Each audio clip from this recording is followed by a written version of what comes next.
الله الرحمن الرحيم. Kiat teman-teman sekalian untuk dekat dengan Allah Subhanahu wa taala adalah kata kuncinya paksakan ibadah dan paksakan tinggalkan dosa. Harus dipaksa. Harus kita paksa jiwa kita ini. Cambuk jiwa itu, cambuk dengan ilmu dan keimanan. Mulai sekarang saya mau on time sholat di masjid, tidak mau ketinggalan. Apapun konsekuensinya, paksain. Sesuatu kalau sudah dipaksakan dan menjadi sebuah kebiasaan akan enak dikerjakan. Otomatis. Tapi kalau kita kendor, sesekali saja dikerjakan, maka akan luluh seperti biasa umumnya. Begitu pula dengan dosa, paksain diri untuk tinggalkan. Lihat yang haram, turunkan pandangan. Mau beli sesuatu, tahan tangan itu supaya tidak beli. Paksa, nggak ada masalah kok. Tangan kita nggak putus kalau kita nggak beli DVD film yang tidak benar misalnya. Nggak masalah kok, kuping kita nggak copot kalau kita nggak dengar musik misalnya. Alihkan ke Al-Quran, setan goda, lawan. Jangan terus-menerus kendor, imannya seperti kerupuk. Sedikit diramas sudah hancur, ini jangan. Sampai kapan Bapak Ibu mau terus berlale-lale dalam jauh dari Allah SWT? Sementara iman itu levelnya sangat jauh. Makin kental, maka makin terus, sampai para ulama mengatakan kenikmatan iman akan terus dirasakan oleh seorang hamba selama dia terus mendeteksi dirinya dan juga dia berusaha bermuhasabah setiap detiknya. Ini sudah ketaatan bukan? Ini sudah ketaatan bukan? Ada kemaksiatan ditolak sama dia, harus begitu. Dan harus kita mulai dengan diri kita sendiri dengan cara memaksanya. Gak bisa enggak. Kita kalau nggak paksa nggak mungkin. Harus Bapak Ibu sekalian. Orang lain telepon nanti kita atau lihat perubahan, kamu alimnya, ingat majelis ilmu seperti ini Bapak Ibu sekalian. Saya sering ulangi kalimat ini. Saya nggak datang jauh-jauh dari rumah saya ke sini untuk menghibur Bapak Ibu cerita dongeng atau hibur Bapak Ibu duduk sini sejam 2 jam. Ini bukan. Ini kita sedang bahas wahyu. Wahyu ini penyampaian dari Tuhan, Allah pencipta langit dan bumi untuk membawa pada perubahan. Kalau Anda hadir di majelis ilmu dan Anda pulang setelahnya terasa, ya kenapa ya, saya kayak merasa ada beban nih, kayak saya merasa bersalah, kadang-kadang kita menangis. Itu semua peringatan dari Allah Subhanahu wa taala. Ambil, oh ini berarti kebaikan, itu kebaikan. Karena Allah mau dengan perasaan itu kita berubah. Ada perasaan untuk berbuat dosa jadi takut karena sudah ada di pengajian, itu tanda keimanan. Termotivasi untuk mengerjakan ibadah, hadir lagi di majelis, iya. Begitu teman-teman lihat kamu alim ya sekarang, iya alhamdulillah, saya sangat bersyukur sama Allah. Jangan malu ucapin itu. Alhamdulillah saya berubah, saya merasa luar biasa, saya bersyukur sama Allah karena Allah masih bisa berikan keselamatan saya sebelum saya meninggal. Mudah-mudahan kamu juga bisa rasain ya keimanan saya. Motivasi dia supaya dia mau ikut. Ini enggak. Kamu sekarang alim ya, masa pakai jilbab begitu? Kenapa kamu pelihara jenggot? Masa azan harus selalu ke masjid? Kemarin, oh iya ya, udah sini aja sholat sama saya. Kendor, sholat di rumah. Kendor, ganti lagi kembali jilbabnya jilbab gaul dan seterusnya. Ini sampai kapan kita mau tergoda nih kira-kira? Waktu terus berjalan. Ingat, setiap peluang ibadah, Bapak Ibu sekalian ingat, Allah peringatkan Anda dan saya seperti cuma ini, penyampaian.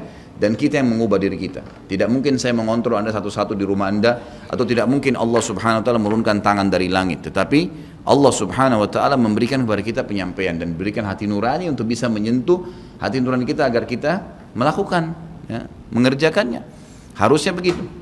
Jangan pernah malu untuk berubah menjadi orang lebih baik. Yang malu itu kalau kita menjadi orang lebih buruk.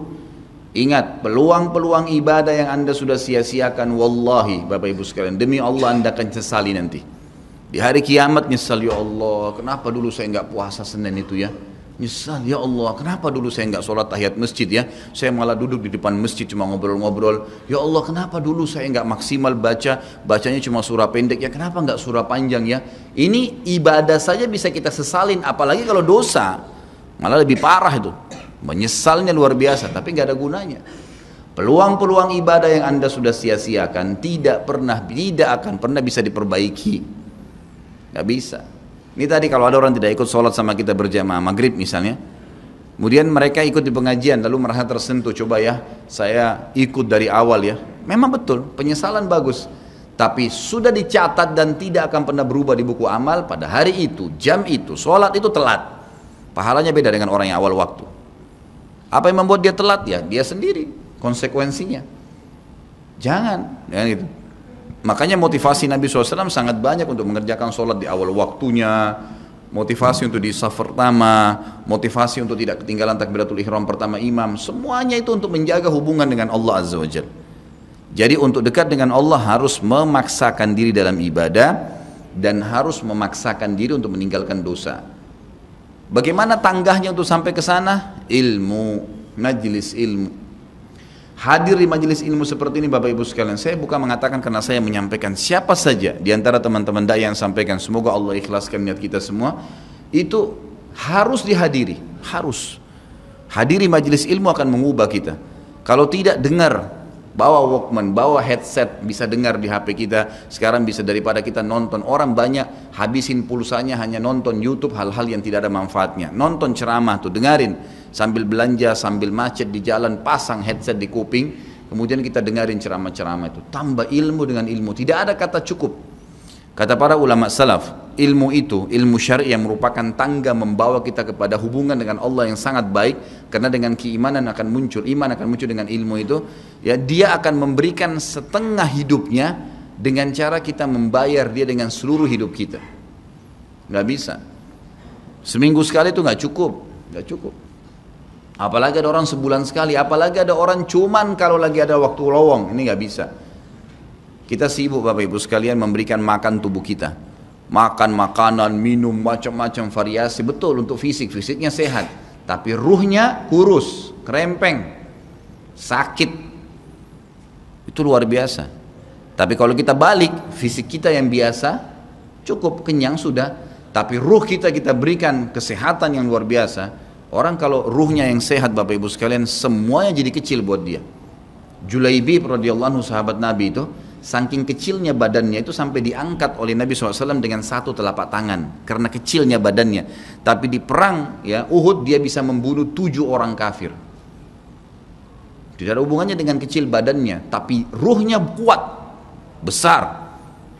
Waktu Nabi SAW balik dari perang Uhud dan terkalahkan oleh orang-orang kafir Quraisy dengan hikmah Allah Subhanahu Wa Taala, semua sahabat waktu itu mati syahid 70 orang di Uhud, sisa 630 orang bersama Nabi SAW, semuanya terluka, dan minimal luka sahabat waktu itu minimal 7 luka, sabetan pedang, hantaman tombak, sobekan, pokoknya luka semua sahabat. Sampai ada sahabat sudah nggak bisa jalan karena kakinya sobek, punggungnya sobek, dinaikin di kuda, tiba di rumah tinggal dibaringin. Lihat bagaimana para sahabat mengetahui bagaimana hubungannya dengan Allah Subhanahu Wa Taala dengan ilmu yang sudah tertanam yang Nabi SAW tanamkan dalam hati mereka, bisa mengubah segala sesuatu. Subhanallah, tiba pulang menjelang maghrib ke kota Madinah, istirahatlah para sahabat ini, mereka lagi obatin obat luka mereka. Nabi SAW dapat wahyu menyuruh Nabi SAW dan para sahabat keluar mengejar Quraisy. Quraisy ini jumlahnya waktu itu ya 1.000 orang, maaf 3.000 orang pasukan Quraisy, yang terbunuh cuma sekian belas saja mereka. Dan mereka sudah merasa bangga dan pulang ke kota Madinah, pulang meninggalkan Madinah, karena Uhud itu dekat Madinah. Kemudian mereka bangga dengan itu. Keesokan paginya habis sholat subuh kata Nabi SAW, wahai sahabat-sahabatku, Allah Azza wa Jalla memerintahkan kita untuk mengejar Quraisy. Maka pulanglah masing-masing kalian di suku kalian, lalu motivasi siapapun yang ikut kemarin di Uhud, semua, mau sakit, mau enggak, mau luka, mau enggak, tapi ini luka semua nih, minimal punya 7 luka ya. Kita kadang-kadang mungkin kuku kita kecabut aja sudah susah ke masjid, ini sabetan pedang, sobek, rusak semua tubuh mereka. Dikatakan dalam riwayat sampai para sahabat ada yang tidak bisa ngomong karena sudah kesakitan yang luar biasa. Kata Nabi SAW, semua yang ikut di Uhud kemarin keluar lagi, 630 orang semua harus keluar. Bagaimana caranya? Pokoknya ngumpul keluar, perintah Allah. Coba bayangin, kita kadang-kadang habis olahraga saja capek, diajak keluar sama istri atau diajak keluar sama suami, kita sudah nggak mau keluar. Capek biasa olahraga, atau mungkin penat, capek duduk di kantor mau istirahat. Ini habis perang, badannya disabet-sabet, diajak berperang lagi nih. Apa yang terjadi teman-teman sekalian? Pulanglah pimpinan-pimpinan suku sahabat ini, dimulai dengan Sa'ad bin Mu'adz radhiyallahu anhu, sahabat Nabi yang mulia, luar biasa ini. Orang ini pada saat meninggal, kata Nabi SAW, goncang arsy-Nya Allah dengan meninggalnya Sa'ad. Saat pulang ke kaumnya lalu berkata, wahai kaumku, sesungguhnya Nabi SAW menyuruh kalian untuk kembali menyerang Quraisy. Pada saat itu mereka lagi ngumpul saling ngobatin luka, dan di depan mereka yang saling ngobatin luka itu adalah Usaid bin Khudair, sahabat Nabi yang mulia. Ini sahabat Nabi yang satu dari Aus ini, kalau membaca Al-Quran malaikat turun dari langit dengarin bacaannya, luar biasa. Lagi ngobatin lukanya sambil dia berkata, waktu dikatakan Nabi SAW menyuruh kalian mengejar Quraisy, kata Usaid bin Khudair lagi ngobatin lukanya, sami'na wa ata'na, kami dengar dan kami patuh, ditinggalin lukanya. Lalu seluruh suku itu saling nopang satu sama yang lain, mendatangi masjid Nabi SAW untuk ikut berperang lagi. Nggak ada satupun yang tinggal. Ada yang luar biasa, saya terus terang nangis waktu dengar kisah itu, luar biasa. Dua orang anak muda Ansar, saya setiap kenang kisah ini selalu nangis, nggak bisa tahan karena luar biasa. Anak dua orang ini belasan tahun umurnya, dan dua-duanya nggak bisa jalan, Bapak Ibu sekalian, nggak bisa jalan. Luar biasa. Sudah sobek kakinya, sobek punggungnya, bahkan dikatakan di bagian leher ada irisan, di bagian lehernya ada irisan, gitu kan. Kesakitan. Dua-dua ini diturunkan dari kuda, ditidurkan, adik kakak nih. Tapi saya tidak ingat, namanya tidak disebutkan dalam kisah, tapi ini kisah luar biasa. Dan kemarin kebetulan Imam Masjid Haram atau saya lagi umroh nyebutin kisah itu juga. Hampir satu masjid orang menangis mendengarkan kisahnya. Dia mengatakan, waktu sampai ke telinga adik kakak ini umurnya belasan tahun ya, di bawah 20 tahun. Kalau Nabi SAW memanggil seluruh yang hadir di Uhud untuk kembali berperang. Ini mereka nggak bisa jalan nih. Si kakak bilang sama adiknya, kita nggak bisa tinggal di sini nih. Rasulullah SAW sudah memanggil kita untuk menjawab panggilan Allah. Kata adiknya, bagaimana caranya kita merangkak? Bagaimana caranya kita ke sana? Nggak ada yang bisa nopang. Ini berdua lagi sakit. Mereka cuma tinggal sama ibunya. Lalu berkata si kakak, sekali saya seret kamu, sekali kamu seret saya. Mereka saling seret satu sama yang lain, Bapak Ibu sekalian, sampai di hadapan masjid Nabi SAW. Lihat bagaimana iman mereka kepada Allah Subhanahu Wa Taala, luar biasa. Dan ini tidak bisa kecuali kalau dipaksakan. Kalau tidak dipaksakan nggak bisa. Semoga Allah Subhanahu Wa Taala jadikan kita orang yang selalu memaksakan diri untuk ibadah. Karena kalau tidak, kita nggak paksakan, kita akan mati dalam keadaan konyol dan menyesal, karena tingkatan-tingkatan di surga akan hilang. Percuma. Baik, saya bacakan pasal kedua. Adab terhadap Allah Subhanahu Wa Taala. Seorang muslim hendaknya melihat segala sesuatu yang telah diberikan Allah kepadanya dengan tiada terhingga, yakni berupa kenikmatan yang tak terhitung. Terlindungnya dia pada saat menempel di dalam rahim ibunya, ketika berupa nutfah atau air mani, menentukan perjalanan hidupnya hingga hari bertemu dengan Rabbnya Allah Azza wa Jal. Hendaknya ia bersyukur kepada Allah atas nikmat itu dengan lisannya, yakni memuji dan menyanjung Allah secara semestinya. Juga bersyukur kepada Allah dengan anggota badan, dengan cara menggunakannya di dalam ketaatan kepada Allah Subhanahu wa Ta'ala. Karena mengingkari nikmat, tidak mengakui kelebihan yang diberikan Allah, mengingkarinya beserta kebaikannya, bukanlah termasuk adab kepada Allah. Sebagaimana Allah berfirman dalam surah An-Nahl ayat 53, A'udzubillahi minasyaitonirrajim. Wa ma bikum min ni'matin faminallah. Dan apa saja nikmat yang ada padamu, maka itu dari Allah datangnya. Dalam surah An-Nahl ayat 18 Allah berfirman, A'udzubillahi minasyaitonirrajim, wa in ta'uddu ni'matallahi la tuhsuha. Dan jika kalian menghitung-hitung nikmat Allah, maka kalian tidak akan mampu untuk menghitungnya. Begitu banyak nikmatnya Allah, Bapak Ibu sekalian. Kita berbuat maksiat, pelanggaran-pelanggaran, tapi Allah masih bisa memberikan kita oksigen gratis. Cahaya masih bisa ditangkap oleh mata kita. Telinga kita masih bisa menangkap suara sehingga mengetahui apa yang diinginkan oleh kita. Setelah bertahun-tahun berbuat dosa, dengan taubat kepada Allah, Allah bisa ampuni. Itu luar biasa. Nikmat Allah tidak bisa terhitung. Rugilah orang-orang yang tidak menyembah Allah Subhanahu wa Ta'ala. Dan kalau seandainya, kata Ibnu Taimiyah rahimahullah, orang-orang yang bermaksiat kepada Allah itu tahu bagaimana nikmatnya keimanan yang ada dalam hati kami ini, sehingga kami bisa menangis dan kami bisa merasakan dekatnya dengan Allah, bahkan merindukan surga dan selalu merasa diri jauh dari neraka, maka niscaya mereka akan membelah dada-dada kami dan mengambil keimanan itu, karena mereka tidak akan pernah merasakannya. Keimanan akan membuat makanan sederhana menjadi mewah, tidur di tempat yang biasa akan menjadi nyaman, bahkan cobaan seberat apapun menjadi kecil buat kita karena keimanan kepada Allah Subhanahu wa Ta'ala. Dan itu sebuah nikmat. Itu hanya bisa dirasakan kalau kita betul-betul memaksakan diri beribadah kepada Allah Subhanahu wa Ta'ala. Allah berfirman dalam surah Al-Baqarah 152 dari selanjutnya, A'udzubillahi minasyaitonirrajim. Fadhkuruni azkurkum washkuruli wala takfurun. Ingatlah selalu aku, kata Allah. Selalulah berzikir, selalulah patuh, selalulah kerjakan ketaatan-ketaatan, nikmatilah yang halal, jauhilah yang dilarang, maka aku akan ingat kepada kalian. Bayangkan kalau seorang presiden mengingat kita, bagaimana bangganya kita disebut-sebut nama kita di hadapan orang-orang yang di sekitarnya. Bagaimana dengan Allah pencipta langit dan bumi yang mengingat kita. Dan bersyukurlah kepadaku dan jangan kalian mengingkari nikmat-nikmatku. Oleh karena itu, tidaklah beradab jika seseorang lari kepada sesuatu yang tidak memiliki tempat pelarian, bersandar kepada yang tidak memiliki kemampuan apapun, serta bertawakal kepada yang tidak mempunyai daya dan kekuatan. Allah Subhanahu wa taala berfirman dalam surah Hud ayat 56, A'udzu billahi minasyaitonir rajim, ma min dabbatin illa huwa akhidun binasiyatiha. Tidak ada sesuatu atau tidak ada suatu binatang pun melainkan dialah yang memegang ubun-ubunnya.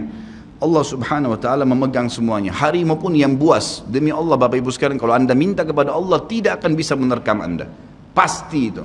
Api pun tidak membakar Nabi Ibrahim alaihissalam karena memohon kepada Tuhannya api itu. Semuanya bisa berubah dengan hubungan kepada Allah Subhanahu wa taala. Ini kekuatan yang luar biasa ini. Seseorang kan sangat tenang hidup dimanapun asal dia jaga hubungannya dengan Allah Subhanahu wa taala. Dalam surah Zariyat ayat 50 Allah Subhanahu wa taala berfirman, A'udzu billahi minasyaitonir rajim, fafirru ila Allah inni lakum minhu nadhirun mubin. Bersegeralah kalian kembali kepada Allah, taatilah Allah, sesungguhnya aku sebagai pemberi peringatan yang nyata dari Allah Subhanahu wa taala kepada kalian. Nabi SAW mengingatkan orang-orang Mekah pada saat mau turun ayat ini. Beliau mengatakan, wahai orang-orang Quraisy, apakah kalau saya mengatakan bahwasanya di luar kota Mekah ini ada pasukan yang akan menyerang kalian, kalian akan percaya apa yang saya ucapkan? Kata orang-orang Quraisy, tentu saja hai Muhammad, karena kami tidak pernah dengar kamu bohong sekalipun seumur hidupmu. Maka Nabi SAW segera menunggangi keadaan tersebut, mengatakan, wahai Quraisy, ketahuilah sesungguhnya saya utusan Allah dan di belakang saya ini ada azab yang menyedihkan, jangan sampai kalian kufur.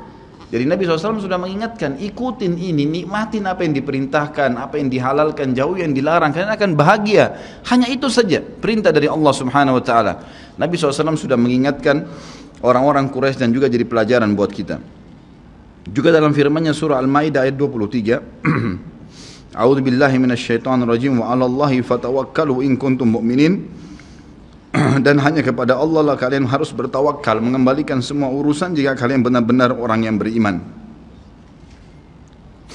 Sisi yang lain, seorang muslim juga harus melihat kepada kelemah lembutan Allah Subhanahu wa taala kepadanya di dalam setiap urusannya, melihat kepada kasih sayang Allah kepada dirinya dan seluruh makhluknya, lalu berkeinginan kuat untuk mendapatkan tambahan kelembutan dan kasih sayang itu, sehingga dirinya akan selalu merendahkan diri kepada Allah dengan kerendahan yang murni dan dengan doa, bertawassul kepadanya dengan perkataan yang baik dan amal soleh. Kalau kita lagi makan, syukuri alhamdulillah. Dan ingat teman-teman sekalian, saya pernah jelaskan juga, hati-hati dengan hukum syamata namanya. Syamata itu merendahkan orang lain.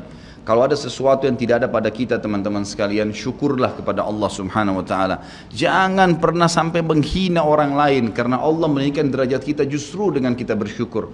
Kata Nabi SAW, kalau kalian lihat aib pada diri seseorang, ucapkanlah alhamdulillahilladzi afani mimma ibtala bihi wa faddalani ala katsirin mimma khalaqa tafdila. Segala puji bagi Allah yang telah menyelamatkan saya dari apa yang dicobakan kepada orang ini dan mendahulukan saya dengan kelebihan yang banyak dari makhluk-makhluk yang lain. Kita harus seperti itu, dengan syamata. Kata Umar radhiyallahu anhu, apa itu syamata seperti ini? Umar bin Khattab berkata, aku khawatir kalau ada seorang wanita hamil lewat di depanku karena perutnya besar, lalu aku berkata dalam diriku, kenapa ya perutnya seperti itu? Maka Allah menghukumku dengan membuatku hamil. Sampai begitu mereka mengatakan, dan berhati-hati sekali dengan kelemah lembutan Allah Subhanahu wa taala. Allah lah yang telah membuat binatang yang ada binatang yang indah bulunya, yang bagus tampangnya, dan ada Allah juga ciptakan buruk di mata manusia untuk menunjukkan keajaiban dan kemahakuasaannya Allah. Ada ikan yang indah untuk dilihat, ada ikan yang seperti batu buruk. Kita cuma mengatakan subhanallah yang telah menciptakan yang baik dan buruk. Subhanallah yang telah menciptakan yang sehat dan sakit. Subhanallah yang telah menciptakan yang putih dan hitam. Subhanallah dan subhanallah. Bukan justru kita menghina teman-teman sekalian. Kalau ada sesuatu yang menimpa orang lain yang tidak ada pada kita, syukurilah nikmat Allah subhanahu wa ta'ala. Dan jangan sampai kita merendahkan orang lain. Ini semua merupakan adab kata beliau terhadap Allah yang menguasainya. Maka bukanlah orang yang beradab, orang yang berputus asa dari mencari tambahan rahmatnya yang luas, meliputi segala sesuatu, berputus asa dari kebaikan Allah yang tak terhingga, yang mencakup seluruh alam semesta ini, serta kelembutannya yang tercurah untuk segenap makhluk. Allah subhanahu wa ta'ala berfirman di dalam A'raf 156, A'udzu billahi minasyaitonir rajim, wa rahmati wasi'at kulla syai', dan rahmatku meliputi segala sesuatu.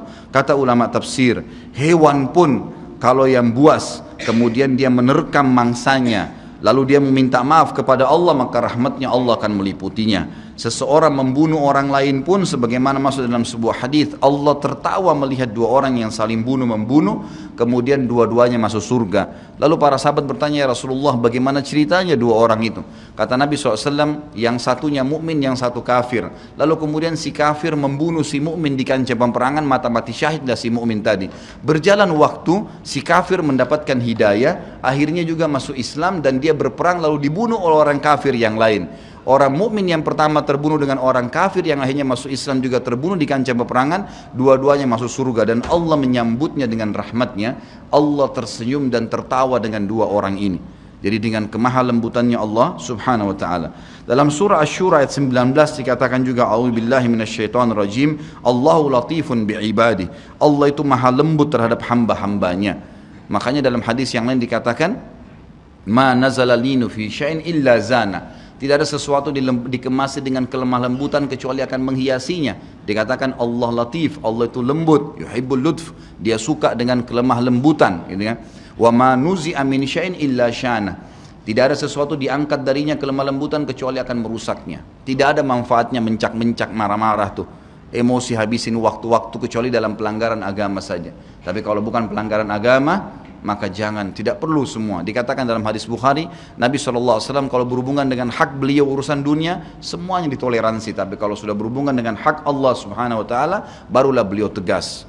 Ya, ini sifat Nabi Muhammad SAW. Kita baca dua ayat lagi baru kita tutup. Sudah masuk waktu?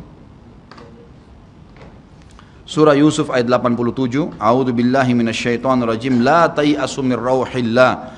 Janganlah kalian putus asa dari rahmat Allah. Sebagaimana hadis tentang orang yang membunuh 99 jiwa, kemudian dia datang kepada seseorang abid, orang ibadah tapi tidak punya ilmu. Apakah Allah masih akan ampuni saya? Dia mengatakan tidak mungkin. Kamu membunuh 99 jiwa. Lalu kemudian dia membunuh orang itu, kata Nabi SAW, digenapkan 100. Kemudian dia menemui seorang yang alim, lalu dia bertanya, apakah Allah masih ampuni saya dengan 100 orang yang sudah saya bunuh? Maka kata orang tersebut, tentu saja.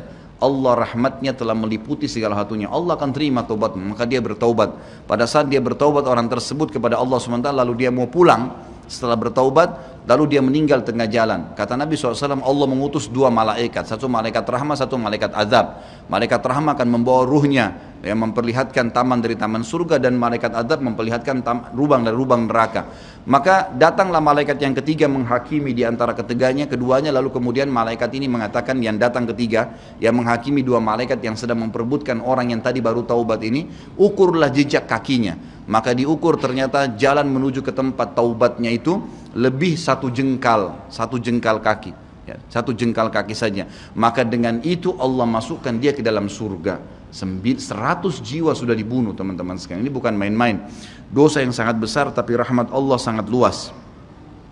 Az-Zumar ayat 53 kata Allah subhanahu wa ta'ala juga, A'udzu billahi minasyaitonir rajim, wa la taqnatu min rahmatillah. Jangan pernah putus asa dari rahmat Allah subhanahu wa ta'ala.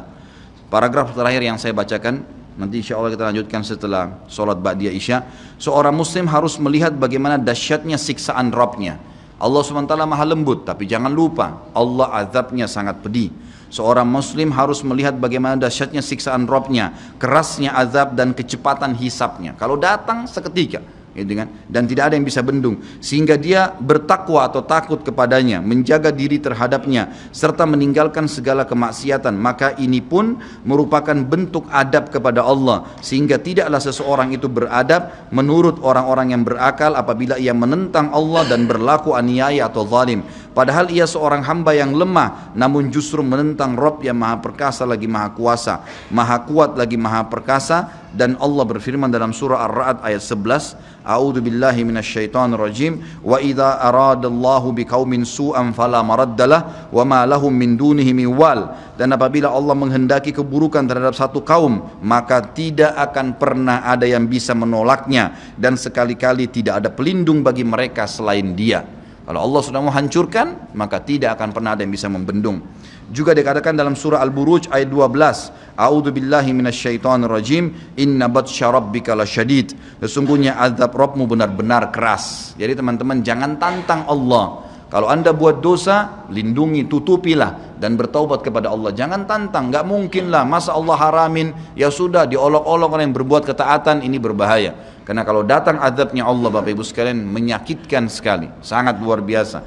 Saya sarankan juga anda bisa ya melihat di YouTube azab-azab Allah, itu akan banyak cuplikan yang orang-orang memang kena kutukan dari Allah Subhanahu wa taala. Bisa mudah-mudahan menambah iman kita. Ayat yang terakhir adalah surah Al-Imran ayat 4 yang bunyinya, A'udzu billahi minasyaitonir rajim, wallahu azizun dzuntiqam. Allah itu maha perkasa, maha mulia, dan Allah mempunyai balasan siksaan yang sangat keras. Ingat, Allah memang maha pengampun, tapi Allah juga dari sisi lain azabnya sangat keras. Maka harus hati-hati Bapak Ibu sekalian dalam menjaga hubungan dengan Allah Subhanahu wa taala. Nanti kita lanjutkan lagi dengan yang tersisa setelah salat ba'diyah insyaallah. Subhanakallahumma bihamdika asyhadu an la ilaha illallah astaghfirullah wa atubu ilaih. Wassalamualaikum warahmatullahi wabarakatuh.